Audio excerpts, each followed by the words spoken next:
मराठा साम्राज्य का किसी को संस्थापक मानोगे तो वो और कोई नहीं होगा बच्चे। मराठा साम्राज्य के अगर आप कह दो संस्थापक का नाम अगर आपसे कह दिया जाए तो याद रख लेना मराठा साम्राज्य का जो फाउंडर या संस्थापक माना जाता है वो किसी और को नहीं मेरे प्यारे बच्चे, वो शिवाजी महाराज को माना जाता है। ठीक है, याद कर लेना।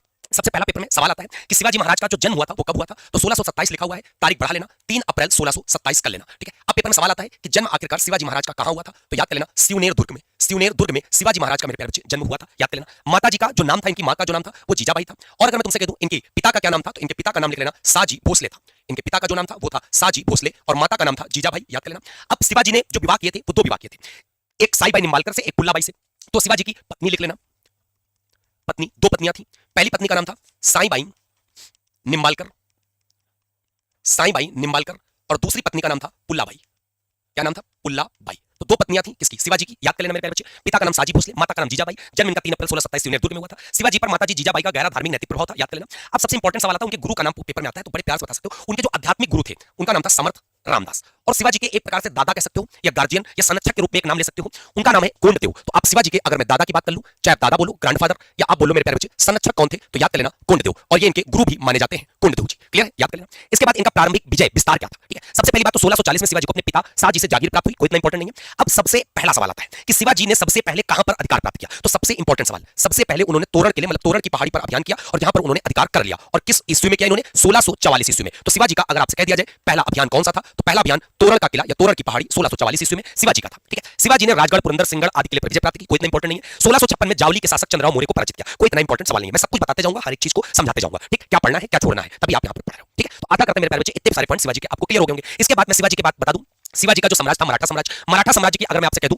कि लैंग्वेज एक प्रकार से भाषा क्या थी, तो याद कर लेना मराठी, और संस्कृत भी बोली जाती थी। मराठा साम्राज्य की अगर राजकीय भाषा की बात करते हैं तो मराठी याद कर लेना, और संस्कृत भी कहते हैं। ठीक है, मराठा साम्राज्य हम लोग इसलिए नाम पड़ा क्योंकि महाराष्ट्र में रहने वाले मराठी समुदाय के लोगों के द्वारा जो नाम दिया गया उसको बोलते हैं मराठा। क्लियर है? याद कर लेना। तो आशा करते हैं मेरे प्यारे बच्चे ये बात आपको समझ में आ गई होगी। इसके बाद अब आ जाओ अफजल खां का वध। अफजल खां का वध कैसे होता है, तो एक ठीक है, तो अब बात समझ लेना।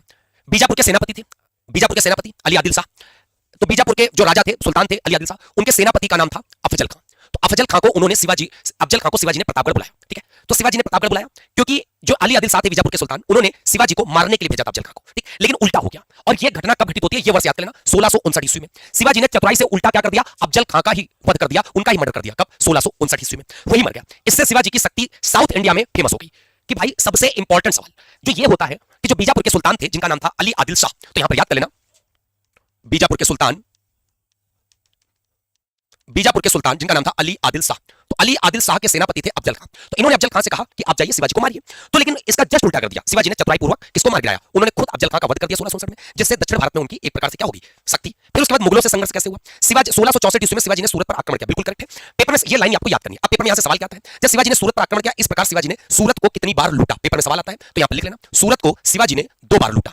कब लूटा? 2 बार। वो वर्ष याद कर लेना, एक 1664 में और एक 1670 ईस्वी में। 2 बार शिवाजी ने सूरत को लूटा था, याद कर लेना। दूसरा पॉइंट, अब हुआ क्या, इससे औरंगजेब जो मुगल उस समय राजा था, बादशाह बना हुआ बैठा था, जिसका नाम था औरंगजेब नाराज हुआ। तो औरंगजेब ने तुरंत एक प्रकार से शाइस्ता खां को भेजा शिवाजी को मारने के लिए, शाइस्ता खां को, लेकिन शिवाजी ने शाइस्ता खां को भी मार गिराया। ठीक, उसके बाद औरंगजेब ने अपने सेनापति जयसिंह को भेजा, लेकिन जयसिंह ने शिवाजी को हरा दिया। अब जयसिंह ने शिवाजी को जब हरा दिया तो जयसिंह ने शिवाजी को मारा नहीं, जयसिंह औरंगजेब का सेनापति था, मारा नहीं। जयसिंह और शिवाजी के बीच में संधि होगी, और उस संधि का पेपर में सवाल बहुत अच्छे से पेपर में आता है कि उस संधि का नाम क्या था जो जयसिंह और शिवाजी के बीच में हुई थी। तो याद कर लेना 1665 ईस्वी में पुरंदर की संधि। जो पुरंदर की संधि थी 1665 ईस्वी में किसके बीच हुई? जयसिंह और प्लस शिवाजी के बीच में, 2 लोगों के बीच में संधि होगी। अब इसके तहत क्या हुआ, शिवाजी को कई सारे क्षेत्र अपने जो थे वो मुगलों को देने पड़े पुरंदर की संधि के तहत। और इस प्रकार भाई साहब औरंगजेब यहां पर ये सोचा कि हम शिवाजी को अगर यूं ही छोड़ देंगे तो पूरा मामला बिगड़ जाएगा। ठीक, शिवाजी को औरंगजेब ने 1666 ईस्वी में आगरा बुलाया और वहां पर कैद कर लिया, मतलब नजरबंद कर लिया। अब जब आगरा बुलाया तो आगरा में एक प्रकार से जहां पे कैद किया, नजरबंद किया, उस जगह का क्या नाम था जो कैद किया आगरा में औरंगजेब ने, उस भवन का नाम था जयपुर भवन। अब ये सवाल इतना पेपर में पूछा जाता है क्योंकि बच्चे तो कंफ्यूज हो जाते हैं, बच्चे इसलिए कंफ्यूज हो जाते हैं, उनको तो लगता है जयपुर भवन है तो जयपुर तो राजस्थान की राजधानी होती है,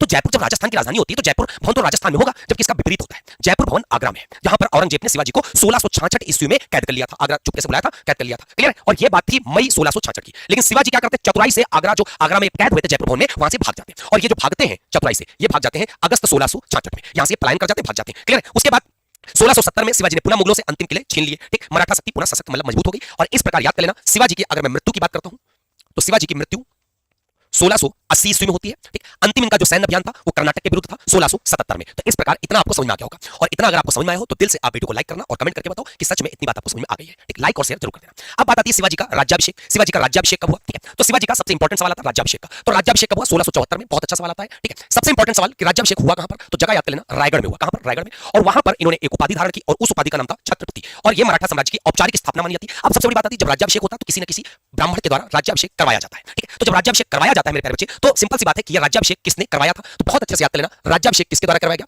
काशी के विद्वान थे, काशी विद्वान गंगा भट्ट के द्वारा। तो काशी विद्वान थे जिनका नाम था गंगा भट्ट, तो काशी विद्वान गंगा भट्ट के द्वारा भैया राज्याभिषेक करवाया गया। कब? 1674 ईस्वी में। इस प्रकार आपको राज्याभिषेक भी समझ में आ गया। शिवाजी धार्मिक रूप से सहिष्णु शासक थे, सभी धर्म का सम्मान किया जाता था इनके शासनकाल में, स्त्रियों और धार्मिक स्थलों की सुरक्षा पर विशेष बल दिया जाता था। शिवाजी की मृत्यु 1680 ईस्वी में हो जाती है, आपको ऑलरेडी मैंने ये चीज बता दी है। ठीक, शिवाजी के द्वारा दो प्रकार के टैक्स लगाए गए थे, और वो दो टैक्स कौन कौन से थे? तो याद कर लेना, मराठा साम्राज्य के दो टैक्स शिवाजी ने लागू किए थे। चौथ था, चौथ जो होता था वो एक बेटे 4 हिस्सा देना पड़ता था, मतलब अगर मान लो 100 रुपया पैदा हुआ तो 85 रुपए देना पड़ेगा। ठीक है, और एक टैक्स शिवाजी ने और लगाया था जिसका नाम था सरदेश मुखी, और सरदेश मुखी में कितना टैक्स देना पड़ता था? 1/10 भाग टैक्स के रूप में चुकाना पड़ता था। क्लियर है? इस प्रकार आपको अब सुन लो, ये जो टैक्स होते थे शिवाजी कहते थे कि आपकी जमीन की रक्षा मेरे द्वारा की जाएगी इसलिए। ठीक है, हाँ क्लियर है? तो आशा करते हैं बात आपको समझ में आ गई होगी। ठीक, चलो आगे। अब भैया शिवाजी का पूरा पूरा परिचय होता है समाप्त। हाँ, बच्चा कह रहा है कि सीजीएल के लिए ये क्लास इंपॉर्टेंट है? नहीं, सीजीएल के लिए नहीं इंपॉर्टेंट है, ये केवल और केवल जो बच्चे चपरासी बनना चाहते हैं बस उनके लिए इंपॉर्टेंट है। ठीक है, हाँ, ये इतना लेवल सीजीएल में आता ही नहीं है, ये चपरासी लेवल का है। ठीक, जो ग्रुप डी होता है उसमें आता है। सीजीएल, पीसीएस और रेलवे एनटीपीसी इन सब में आता ही नहीं है, पूछा ही नहीं जाता। उसमें तो पूछा जाता है ना राज्य